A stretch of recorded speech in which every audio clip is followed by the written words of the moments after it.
Pouvez-vous vous présenter? Bonjour, je suis Céline Papin, adjointe au maire de Bordeaux et vice-présidente de Bordeaux Métropole en charge des coopérations européennes et internationales. Benoît Pilet, adjoint au maire et vice-président d'Angers-Loire Métropole à Angers en charge de l'Europe et l'international et vice-président de la Commission Europe à France-Urbaine. Je suis Véronique Bertol, adjointe à la maire de Strasbourg en charge des relations transfrontalières, européennes et internationales. Dimitri Houdin, adjoint au maire de Reims, en charge notamment des relations internationales et des affaires européennes.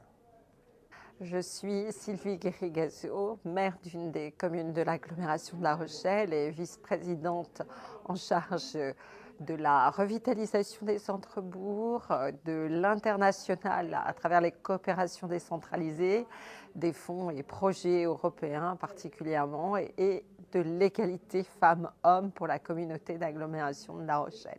Donc, je m'appelle Jean Perlin, je suis adjoint au maire à Villeneuve-d'Ascq, une commune dans la banlieue de Lille. Je suis également vice-président de Citoyens d'Europe et engagé dans des projets européens. Pourquoi était-il important que la Commission Europe de France Urbaine vienne à Bruxelles et à la Commission européenne?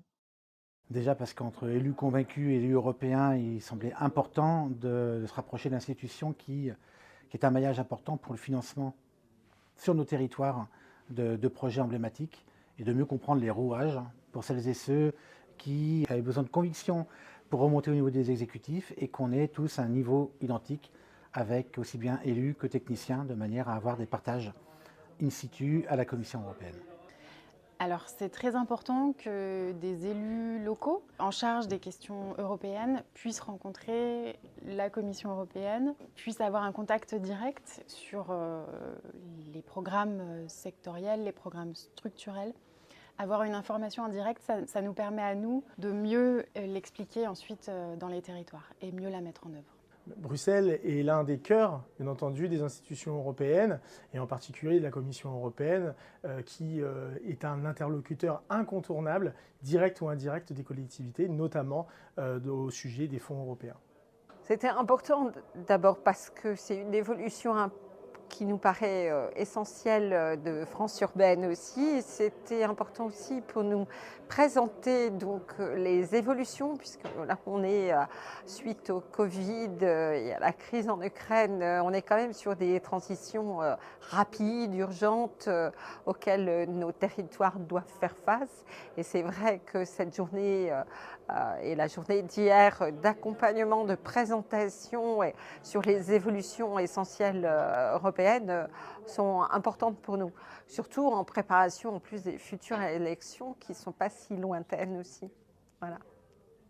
Alors, je crois que c'était très important parce que souvent la Commission et aussi l'Union européenne semblent très lointaines. Il est vraiment important justement que les élus de terrain, comme je le suis, puissent aller voir sur place ces institutions qui ne sont pas si lointaines que ça, qui grâce à France Urbaine se sont ouvertes. Et nous nous sommes rendus compte qu'en fait l'Europe c'est quelque chose qui essaye d'être vraiment proche des gens.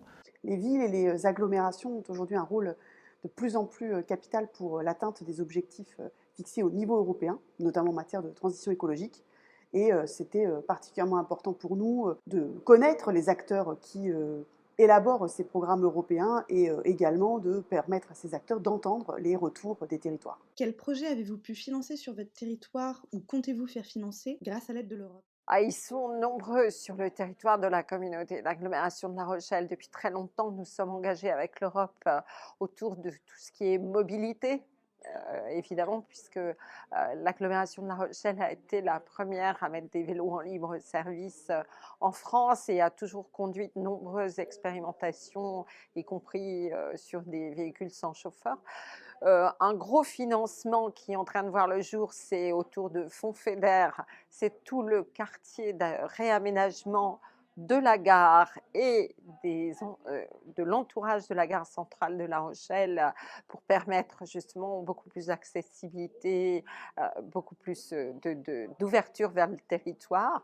Un exemple, nous sommes aussi partenaires de nombreux projets Urbact, dont un de mes préférés, c'est Gender Landscape, qui s'occupait justement des questions d'égalité femmes-hommes. Mais la liste est longue, donc je m'arrêterai sur ces quelques exemplaires. La ville de Reims et le Grand Reims ont bénéficié de fonds européens sur un certain nombre de projets sans lesquels finalement ces projets n'auraient pas pu voir le jour. En particulier l'équipement numérique de nos écoles, de la ville de Reims sur la dernière programmation et du Grand Reims sur la programmation actuelle, avec un cofinancement du FEDER entre 40 et 60% suivant ces différentes programmations. Grâce au financement de l'Europe, nous avons pu être lauréats dernièrement d'un programme LIFE qui va nous permettre de mettre en œuvre notre stratégie biodiversité, une stratégie qui notamment place la renaturation et la préservation de nos espaces naturels au cœur de nos politiques publiques. Tout ceci évidemment pour préserver cette trame verte et bleue qui est si capitale pour un aménagement du territoire équilibré et harmonieux. Cette question de la préservation et du maintien des trames vertes et bleues est capitale pour préserver les continuités écologiques qui sont si souvent fragilisées dans les territoires urbains et donc permettre aux espèces végétales, animales et à la biodiversité de pleinement s'épanouir tout en permettant au territoire de continuer son développement. Je peux prendre deux projets emblématiques. Au niveau de la ville d'Angers, ça a été la rénovation énergétique du centre des congrès, où dans le cadre du FEDER, 1,1 million ont été octroyés. Ça nous a permis de financer 27% du projet. Et à venir, on a la création d'une passerelle au-dessus de la Loire pour permettre à une boucle verte, notamment tout un passage piéton et vélo, de traverser la Loire en toute sécurité, où l'enveloppe budgétaire demandée dans le cadre du FEDER sera environ d'1,5 million. S'il y a un exemple de projet que je peux choisir, parce qu'il est très concret et très visible, c'est la végétalisation des cours d'école. Ça a double objectif. Ça nous permet de créer des îlots de fraîcheur dans une ville du Grand Est qui a un climat continental et des étés suffocants. Mais surtout de commencer à travailler la question de l'éducation à l'environnement dès le plus jeune âge.